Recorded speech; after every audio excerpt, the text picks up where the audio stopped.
Hello! We've all read the fairy tales about how beautiful princesses and their equally beautiful princes overcome all possible difficulties and as a result, live happily ever after. But is appearance actually of some importance in these stories? Not everyone in life can boast of perfect beauty. What if things were different in a fairy tale too? The peace of a magic kingdom, located on an island, is protected by 7 brave heroes, with Merlin at their head. They have slayed yet another dragon and rescued a princess. But she turned out to be green-skinned and ugly, so the heroes mistook her for a witch and gave her a beating just in case. For this mistake, the fairy princess punished the handsome men with a curse. This was a nasty one that turned us into little ugly green monsters. But as usual, the curse has a loophole. It only works if someone is looking at the heroes. And it can be completely removed with a kiss of the most beautiful girl in the world. The evil Queen Regina comes to a magic tree with a pair of ripe red apples on it. As the first rays of sunlight fall on them, the apples turn into red high-heeled shoes. The witch eagerly plucks them and tries them on.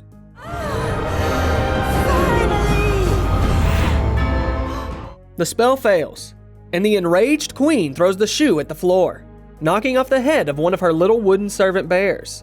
At night, the king's daughter, Snow White, sneaks into the room with the tree. Her looks are not that of a perfect princess whose beauty would make her stepmother jealous. Despite her plumpness, she deftly climbs down the rope and hides from the guards. It turns out that this is the former room of the king, who disappeared under mysterious circumstances. The girl does not lose hope of finding her father and looks for clues, and she succeeds. A diary falls out of a secret compartment of the table, in which the king describes how one day the palace guards brought a woman named Regina to the palace, who was accused of being a witch.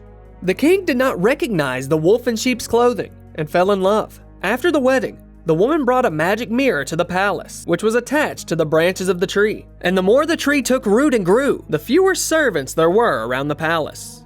Nice. Regina, talking to a tree. She must be a witch.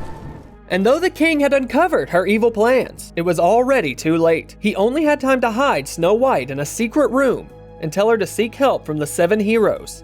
He himself soon disappeared without a trace. While the princess was reading her father's diary, the dawn came, and in its rays, the girl notices bright red apples. The witch arrives only a minute late. Instead of the cherished apples, she finds a fairy tale beauty with a perfect figure and facial features in the room. The thief has put on her shoes. The stepmother unleashes her wrath on the girl, who she does not yet recognize as her stepdaughter. But Snow White is quicker and flies away through the window on a magic broomstick she took from the witch's servants. At this moment, the 7 heroes are sullenly walking towards their homes. Their strength and beauty are gone. What will happen to their careers now? They're thinking about how they can find the beauty to break the spell, when suddenly the girl, who has trouble handling the broom, flies over their heads screaming. Meanwhile, the queen turns to the magic mirror on the wall. Who is the fairest of them all? It's side note, wisdom and kingdom don't really rhyme. Cut the sass and... From now on, the girl who stole the shoes is the most beautiful in the kingdom, but the mirror does not know who she is. It is indeed magic, but not to that extent. Time is playing against the old woman. She is growing weak and orders to put up banners all over the island to catch the criminal as soon as possible. The mirror also offers to contact a certain person who would be interested in finding the beauty. The dwarves reach their home and find the witch's broom, as well as its landing spot. They prepare to attack and rush inside, but stop immediately and can't believe their eyes. One of them, though, manages to come up behind the girl and smack the beauty on the back of the head. Snow White wakes up, and the dwarves greet her. The girl has no idea that her appearance has changed, and when she sees herself in the mirror, she guesses that it's the work of magic shoes. She decides to keep her real name a secret and calls herself Princess Red Shoes. The 7 dwarves introduce themselves too: the wizard Merlin and the warrior Arthur, the neat Jack with his invisible cloak and French accent, the skillful, shield-wielding cook Hans, and the 3 inventors, Pino, Noki, and Kyo. The dwarves have the same name as the members of the famous 7 heroes that Snow White is looking for, but they assure her that it's nothing but a coincidence. The heroes are missing too. They offer to help the girl look for everybody at once. In the process, of course, they hope to lift the spell with her kiss. Prince Obvious, who everyone calls Prince Average, is having a birthday party, and as luck would have it, all princesses are busy. Princess Cruz. That's a ship, sir. Princess Leia. She's the general. I demand glorious death!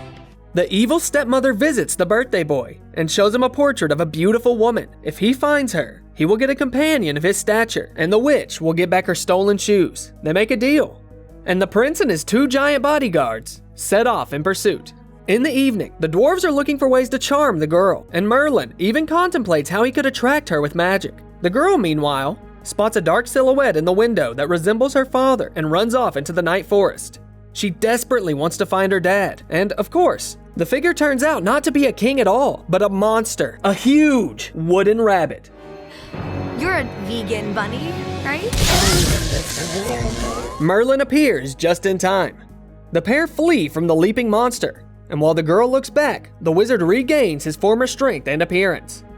The same happens to Arthur, who, however, is deprived of his strength by Snow White's gaze right in the middle of an attack. He pretends to be wounded to get the kiss he covets, but his friends appear to reveal his bluff. On his way home, Arthur doesn't give up trying, but only receives a slap in the face. The dwarves realize that they need a plan, otherwise they will only get in each other's way. At least one of them must break the spell. They split up to continue their search for the king, with Arthur going with Snow White and Merlin staying at home to guard the overgrown rabbit they caught last night. Arthur shows Snow White the Excalibur sword that is trapped in the stone. While the guy is showing off, the girl pulls out the weapon with ease. Her thoughts are pure and selfless. Arthur is shocked, and an embarrassed Snow White hurries to put the sword back. Arthur tries to repeat her trick, but all in vain. At this point, the grumpy dwarf gives up trying to seduce the girl, and they set off to the city in search for the king. Merlin, on the other hand, breaks the agreement and rides off to meet the adventurers on the rabbit's back. Snow White and Arthur arrive in the city. The girl receives extraordinary attention from men, each of whom wants to please her. Her portraits are hung all around the city. It's the job of the prince's bodyguards, who notice the girl and chase after her, but she takes off her shoes in time and escapes the danger. Merlin arrives in the city on a rabbit, which makes Arthur very unhappy. While they're figuring things out, the guards of the city begin to mock Snow White, who has lost her beauty, and take away one of her shoes. The princess calls for help, but the dwarves don't recognize her and pass by. And I don't need anyone's help. Snow White is surrounded when Merlin returns and knocks out the rest of the guards. He still does not recognize the girl and helps her out sincerely, not expecting a magic kiss in return. Snow White puts on her shoes and saddles up the rabbit to flee the pursuit with her friends. The princess reveals that they are looking for her because of her magic shoes, but doesn't mention the fact that she stole them. How can she find her father now, though, when she herself must hide? Merlin shows his wits by running around the field, making a huge sign, much to the girl's delight. The gnome's creative work is quickly discovered by the prince's bodyguards and the evil queen's 3 wooden hares, all heading right after our heroes to the castle. Merlin and Arthur argue again about who deserves the girl more. Hans displays his talents as a cook, and Jack gives a diamond ring to the princess, when suddenly they're ambushed by Average Prince and his army. Arthur and Merlin are quickly taken prisoners, and the other dwarves are ordered by the prince to surrender and give up the pretty girl. Snow White comes out of the castle, soldiers down with her beauty. Prince Average frees the dwarves, yet Snow White refuses the prince's offer to become his companion. He continues to insist. I couldn't agree more. Subjects these days. Now, shall we? The 7 heroes, with the exception of the 3 inventors, join the battle. The mage and warrior work well as a team and fight back with varying success.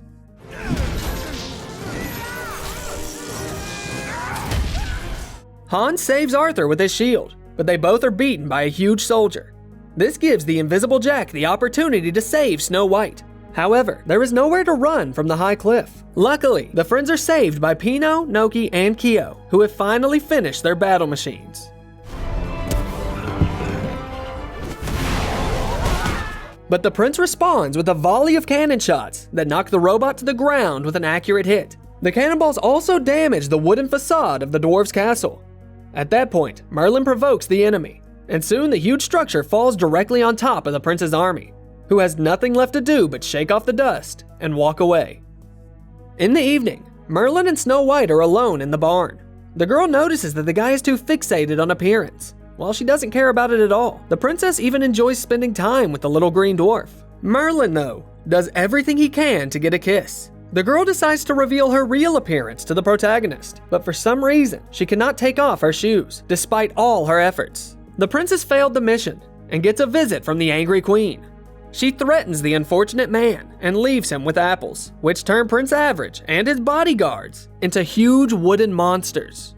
The dwarves, meanwhile, are busy rebuilding the house, and the little inventors show the girl a copying machine that duplicates leaflets with her father's face.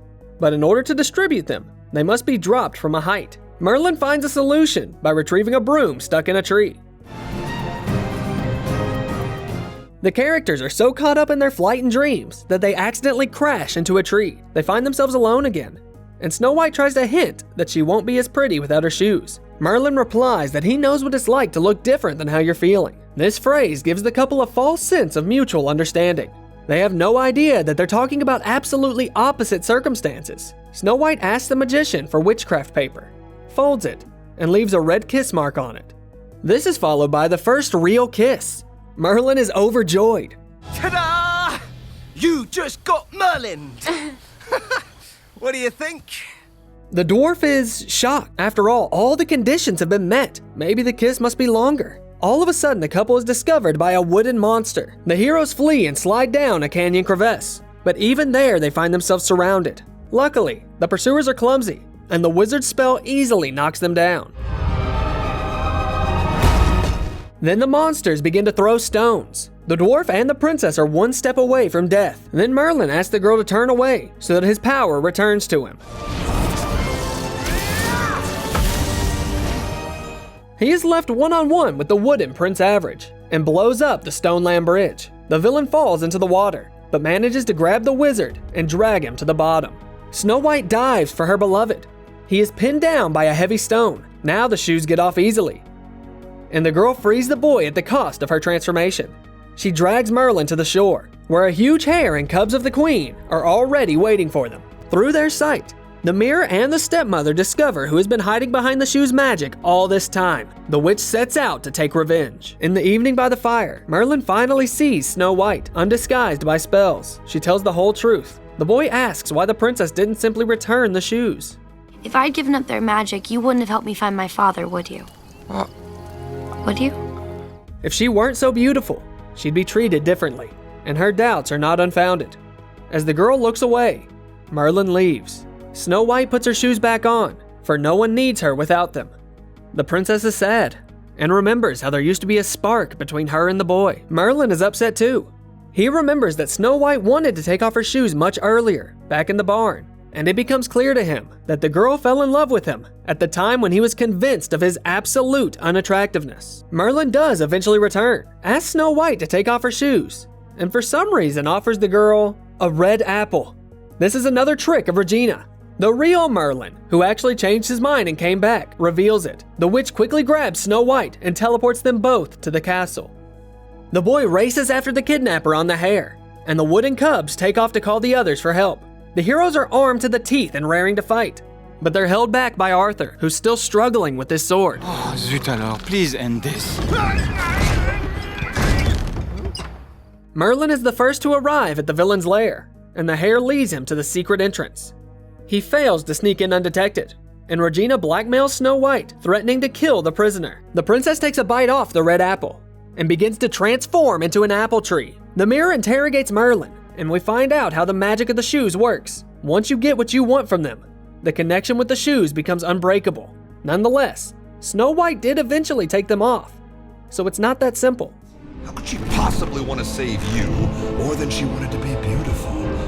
What did you do to her? The villains do not understand the magic of love. All they see is manipulation and deceit. Merlin also finds out from the mirror that once the bell rings 3 times, the Snow White apple tree will bear fruit, wither, and eventually die. The guy manages to use a spell and set himself free. The hero tries to make his way into the hall where Snow White is trapped, but he cannot do it alone. His friends join him just in time. Arthur is finally holding Excalibur, and the dwarves bravely fight shoulder to shoulder against the evil plants, forcing their way to the princess. Au revoir, miroir. Merlin manages to catch the queen at the very last moment just as the bell is ringing for the 3rd time, and sacrifices himself. He drags the witch to the abyss, where he uses all of his spells at once. There's an explosion, and the queen's charms immediately fall. Of course, the wooden hare was the missing king all along, and the cubs were children. Snow White too has been disenchanted and is embracing her beloved father. But what about Merlin? Is he really dead? The girl weeps bitter tears over the bottomless abyss. But Pino, Noki, and Kyo find and retrieve their wounded friend. You're the most beautiful woman in the world. In Merlin's hand is the paper with Snow White's kiss on it. The princess confesses her love for him and kisses the boy, who comes to life in the shape of a prince. He's worried that after becoming human, he won't like the girl anymore. But this doesn't happen, and now it's time for the rest of the team to look for suitable princesses. As always, look for the movie title in the description of the video. In the meantime, try to guess in the comments, how many plots of popular fairy tales are used in this story? And don't forget to click on the like button, as well as the notification bell, so you won't miss the next awesome retelling.